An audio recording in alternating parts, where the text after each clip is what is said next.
Tufa wata sabuwa yanzu an saki wani sabon bidiyon tsiraici. Idan ba ku manta ba, cikin satin nan da ya wuce aka saki bidiyon wata jarumar TikTok, wanda kuma wannan bidiyo ya jawo cece-kuce sosai a kafafen sada zumunta, inda wasu mata da dama suka fito suna zage-zage, suna ganin yin hakan lallai an ci mutuncin wannan budurwa, inda har wasu ma suke kirari cewar lallai za su ɗauki mummunan mataki akan wanda ya saki wannan faifan bidiyo, inda kuma wasu ma suka fito suka nuna cewar wanda ya saki wannan faifan bidiyo ya yi daidai, domin lallai kuɗinsa ya biya, kuma ko me yi mata lallai kwaɗayinta ne ya ja mata. To sai dai duk da wannan cece-kuce da aka dinga yi, to dama mun riga mun gaya muku masu irin waɗannan abubuwan fa ba bari za su yi ba, kuma duk wanda ya ce yanzu zai fito ya ci gaba da ɓata lokaci a kansu, to ransa in ya yi dubu lallai zai dinga ɓaci. To kuma wannan shine hakikanin magana ta gaskiya, domin dai wannan yanzu wanda aka saki faifan bidiyon ta, na farko dai ba yarinya ne ba, ita ma ana zargin cewar matar aure ne, amma kuma wannan faifan bidiyo nata ya zo ya sake fita,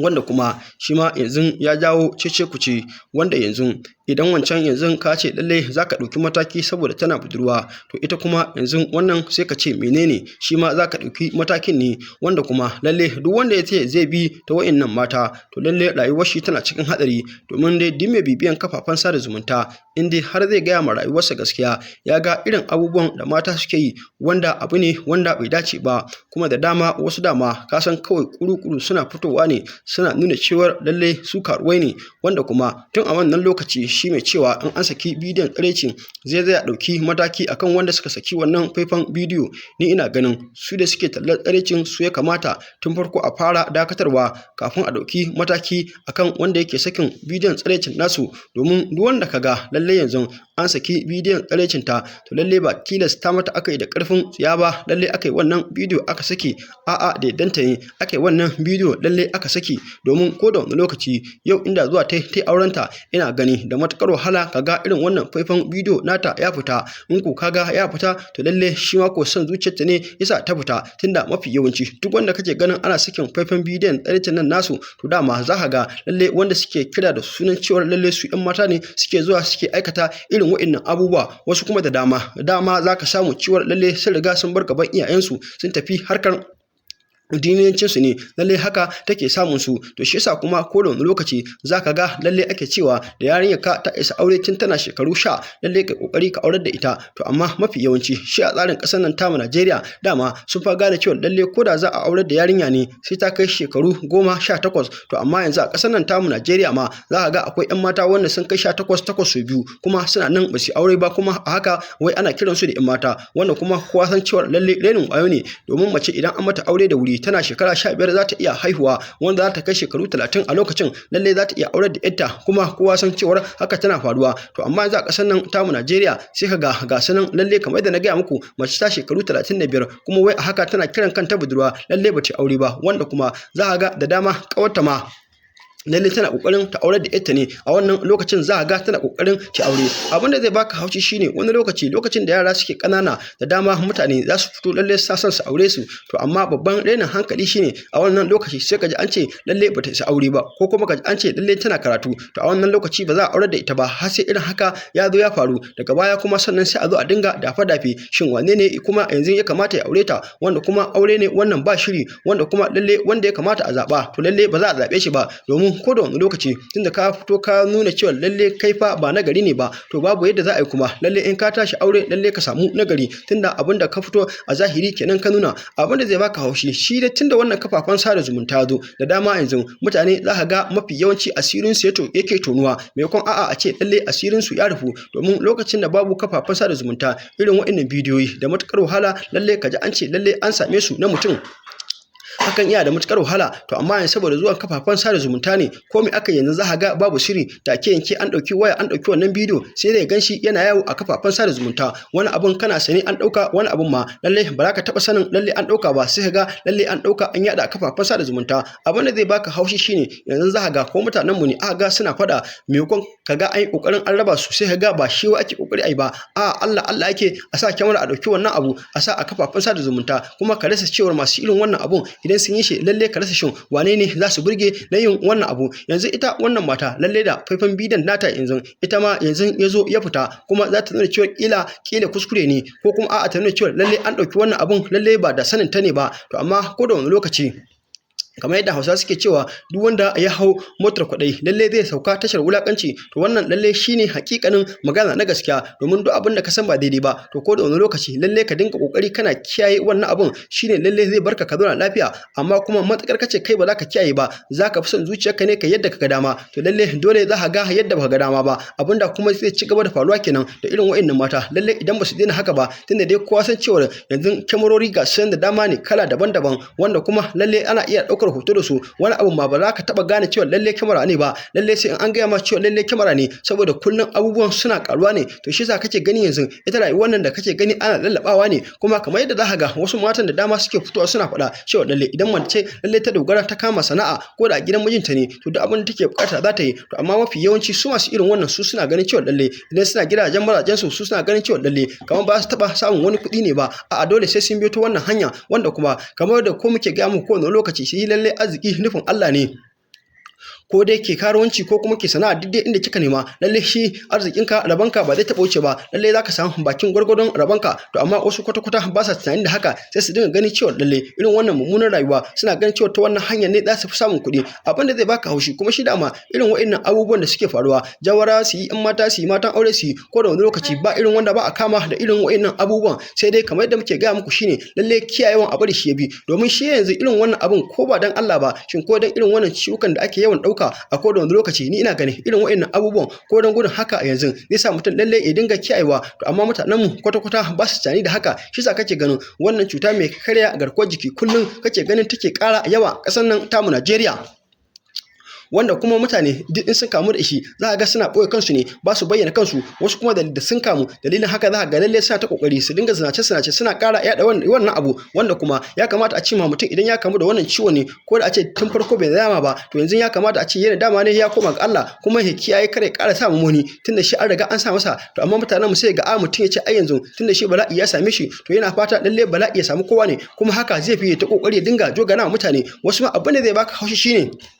sai ga sun suna da irin wannan illan a cikin su, amma kuma sai ga a kokarin haka suke kokari lalle su aure, wanda kuma sa san su aure ne domin shi ma su ci gaba da samun mutane ko da wani lokaci. Wannan kuma lalle kaga ba karamin sirri ne ba, wanda kuma ya kamata a ce duk wanda aka samu da irin wannan cuta sannan kuma lalle ya je aure ya samu wani, to babban hukuncin da yafi kamata alƙalai su yanke masa shine lalle a sashi cikin layin wanda za a yanke mashi hukuncin kisa ko kuma daure rai da rai, saboda lalle abin ya zama izina ga 'yan baya. Tunda ko da wani lokaci kamar da gwamnatin Najeriya take fitowa take bayani cewa duk mai irin wannan ciwon lalle ya bayyana kansa, ina tabbatar da jama'a lalle suna ba gwamnati haɗin kai 100%. Wannan cuta da tuni an kawo ƙarkinta, tunda har yanzu babu wani sahihin yadda za a yi a samu maganinta cikakke, sai dai kawai kaji masu fitowa suna kyan cewa lalle suna da maganinta, amma mafi yawanci ƙarya ne. Tunda yanzu da matukar wahala ina ma mutum wanda zaci yanzu gashi lalle ya sha wannan magani ya warke gaba daya, kawai jita-jita ne. Duk da dai masu maganin suna kyan cewa lalle su suna da magani irin wannan, tunda ka san dama kowane cuta ne zaka ci suna kafa hujja da cewa in dai Allah ya riga sauka da ita to lalle akwai maganinta. Haka zaka ji masu maganin ko da wani lokaci suna faɗa, amma da dama akwai cututtukan dama za ka ga idan sun kama mutum wani lokaci lalle sai dai sai ajalinsa an riga an san wannan. To amma ko da wani lokaci shi mai bada magani irin wannan ba za ka taba zuwa gurin shi ba ya ce ma lalle babu magani, domin in ya ce maka haka hankalin ka ga zai ƙara tashi, kuma ko da wani lokaci za ka dinga ganin cewa lalle za ka mutu ne. To amma idan an nuna ma cewa lalle duk irin lalurar da ka kamu da ita akwai mai magani, to lalle kaga za ka samu sauki a zuciyanka, kuma wani abun kai ba za ka dinga kiyayewa ba, tunda kana hangen cewa lalle duk irin matsalar da ka samu lalle akwai inda za ka je ka samu magani. To amma idan an nuna ma cewa lalle in ka shiga wata matsala babu yadda za a samu magani, to ni ina ganin wani abun za ka dinga kokari ka dinga kiyayewa, tunda yanzu irin wannan abun idan ya taso yanzu kana gani yadda kowa hankalin hankalin sai ke tashi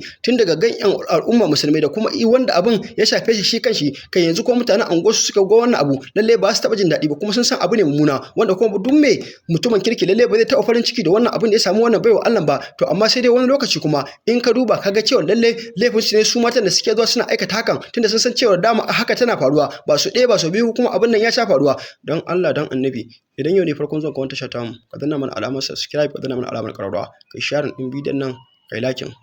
muna godiya sosai ga cikakkun bidiyoyin don ku kalla. Assalamu alaikum warahmatullah inna lillahi wa inna ilaihi raji'un. So akan wannan baiwa Allah da kuka ga na kafi akan da zan yi magana kuma ba ma akan ta ba duk wanda zai kalli bidiyon nan to kowa ya ta shafe shi saboda duk abin da aka ce dan uwanka musulmi ya same shi to kai ma fa ya same ka. Dan girman Allah dan Allah ku taimake ni kuma share din bidiyon nan domin ya je min inda nake so ya je. Al'ummar musulmi wannan baiwa Allah ya jarabce ta ko kuma ce ta dora kanta gashi nan ita ma bidiyon ta ya fita kun ga shikenan tana so gabaki ɗaya ta lalata mana al'amari. Yanzu duk idan mutane sun tashi wasu da yawa ba sa yin ciccire irin abin da ya kamata sai su dinga kowa jama'u suna kallon cewa kowa haka yake. Ita wannan za a iya kiransa da tsautsayi da kuma jin daɗi da ta zo ta samu a ƙasa shi saka har basira ta gaba ɗaya bata ta zo ta aikata wannan abu. Yanzu da Allah baiwa Allah mai kika dauka ciki ke kin yarda da namiji saboda kin dauki namiji uba to ga abin da ya miki dan na tabbatar da cewa ba mace ce za ta fara fitar da wannan tsaraicin naki ba sai dai ɗa namiji. To yanzu mai gari ya waya gashi yanzu kin ja kanki kin ja ƴaƴanki kin ja iyayenki ki hatta makotanki ma na rantsa da Allah yanzu kin ja musu kuma in suka miki Allah ya isa sai Allah ya kama ki. Kin san da cewa ba ke kadai Allah ya bawa jikinki da gangan jikin naki cewa ke kadai kike da hakkin tsare ta ba ƴaƴanki ma suna da haƙƙi iyayenki ma haka ke hatta makotanki ma haka amma yanzu duk kin yi kutubar da su ga baki ɗaya saboda son zuciyarki saboda daɗin baki namiji yaron jaye ki kin dauki bidiyo irin wannan tamkar ran da kika duro duniya tsirara haka kika tura masa ke ko wannan irin rashin tunani ne wai ga baki ɗaya saboda duniya ta zo ƙarshe shi yasa kowa yake cin karansa babu baka ba a manta da cewa duniyar nan yanzu ba matabbata bace ba duk abin da kake shukawa dan kankalin lokaci rage maka komai ya lalace. Yanzu gashi mai gari ya waya idan kudin ya baki to yanzu nawa ya baki yanzu gashi kin zubar da mutuncin da baki saki ƙara iban sa ba kuma kudin ya ƙare dan na tabbatar da cewa yanzu babu labarin su abin da ya baki. Idan kuma dan soyayya ce yanzu mai gari ya waya in zaki kashe shi yanzu kice ya aure ki billahi lazin ki kadai kika rage ya mace a duniya ba zai aure ki ba. In ke kadai ce ya mace a duniya yanzu a ce za a hada shi da kuɗi da komai ya dauke ki wallahi ba zai dauka ba in ku ya dauka to ki sani da zuciya biyu ya dauke ki ba da guda ɗaya ba sai ya gasa miki ayar da wallahi baki isa ki iya warware take maganin abun ba saboda tsabagen jahilci idan ya shiga cikin basira sai gaba ɗaya komai ya toshe ki zo ki dinga yin abin da kika ga dama kina mantawa da ƴaƴanki wallahi hakkin ƴaƴanki ma sai Allah ya kama ki wallahi hakkin ƴaƴanki ma kin zo kin sha laba kin tika za kin sami AC kin manta da inda kika fito can kauye kin zo kin samu kin bazar da tsaraicin ki haka kin lalata komai to kanki za a zaga kuma ke kanki zai koma wallahi duk wanda ya aibata mu ya jam'u ya saka da wa'anda babu ruwansa a ciki wallahi ranar gobe kiyama bazan taba yafewa kai ko makoci na ka hada da shi ba ni karan kaina ba makoci na wallahi kuka hada kuka jam'u aka zaga wallahi ban yafe miki ba ranar gobe kiyama Allah ya bi mana hakkin mutum da ke kika ja kanki tsuntsun da ruwa tsuntsun da ija ruwa shi ruwa kan doka ba ruwan mu a ciki dan haka dan girman Allah yan Najeriya duk wanda ile fi ku dinga kallon sa a shekare kada ku dinga kallon cewa duka ake taruwa ake yi ba duka taruwa ake ba wallahi in ba giya na sha ba babu wanda ya isa ita a duniya nan wai ka fitar mai da tsaraici ki fitar masa da kace giya kika sha kina hayyacin ki kina yar musulma